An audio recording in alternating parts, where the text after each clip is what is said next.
TV, pay-per-view, no, come si dice? Sky satellite. Yes. Salvatore, let me propose, if Berlusconi wants to fight back, he should invite Larry Sinclair to come to Italy and tell his story and see how that stacks up against the alleged peccadillos of Berlusconi.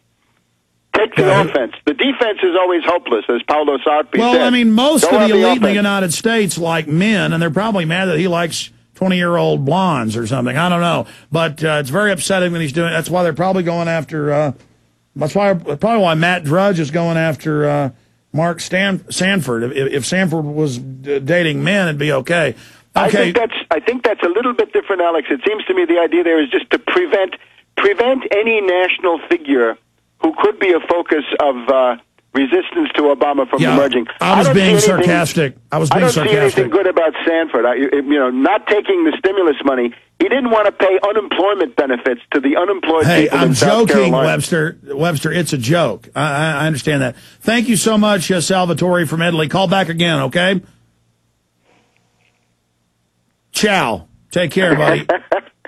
Hey, I know the word, huh? There you go. But I do want to spend a few minutes here with you, specifically getting into false flag terror. Couldn't we do the bank holiday, since this is what I prepared? No. I mean, do both. Go ahead. Just go ahead. Okay. Look, the bank holiday, the reason I want to mention the bank holiday is because there should be a bank holiday in the following sense, that any Friday, Sheila Bair should go and shut down the top money center banks, starting with J.P. Morgan Chase, Citibank, Bank of America. And she doesn't do it. And that's the whole secret of this system, is to keep them going as zombie banks when they should be shut down because they are so bankrupt.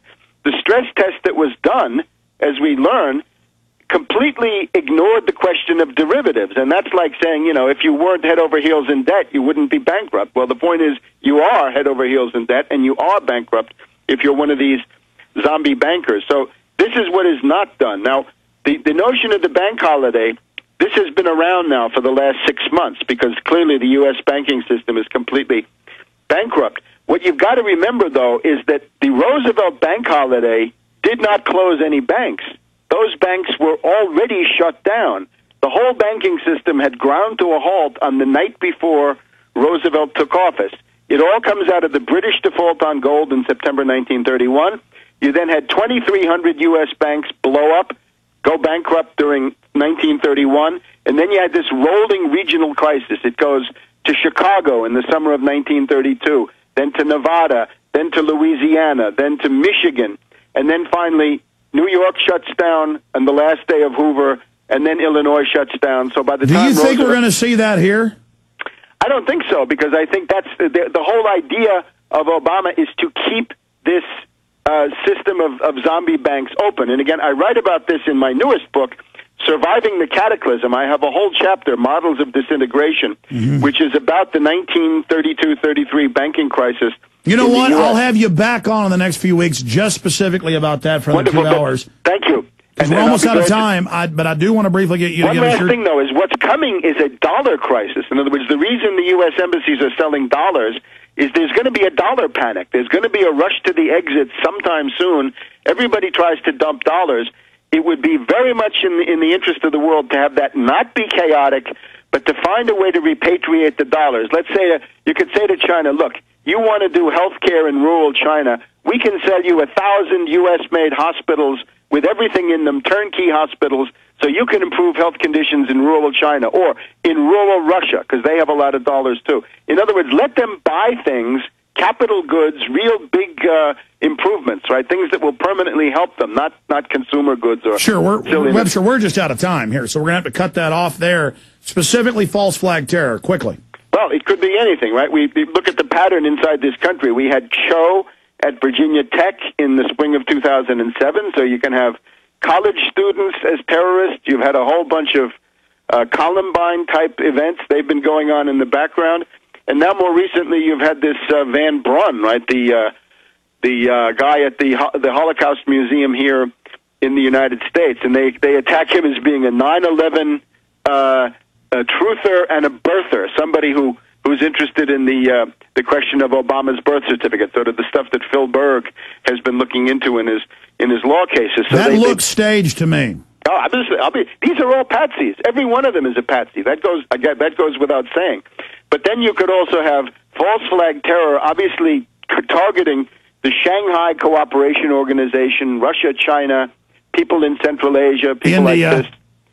India, possibly.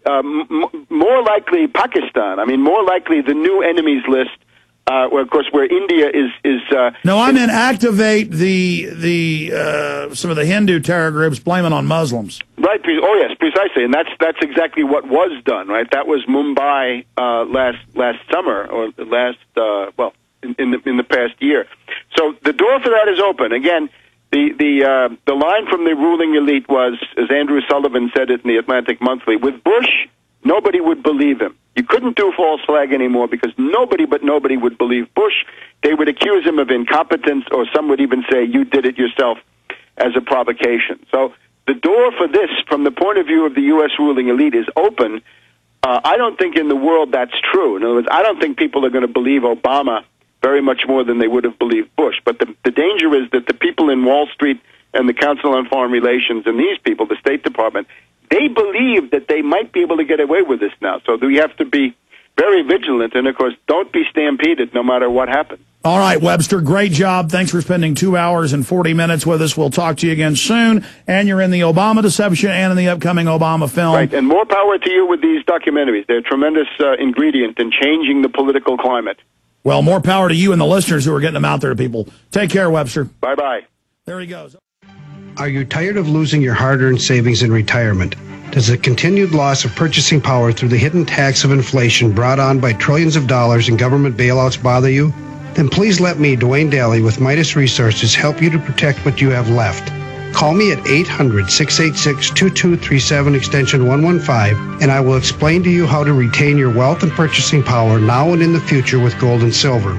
Gold and silver have been a form of currency for 6,000 years compared to our present fiat currency, which has only been in existence for 38 years and failing fast. Call me, Dwayne Daly, at 800-686-2237 extension 115 to start your protection of wealth today. I will custom fit the protection package to your personal needs. No amount is too small, so start today. Call Dwayne Daly with Midas Resources at 800-686-2237 extension 115 for your gold and silver protection portfolio.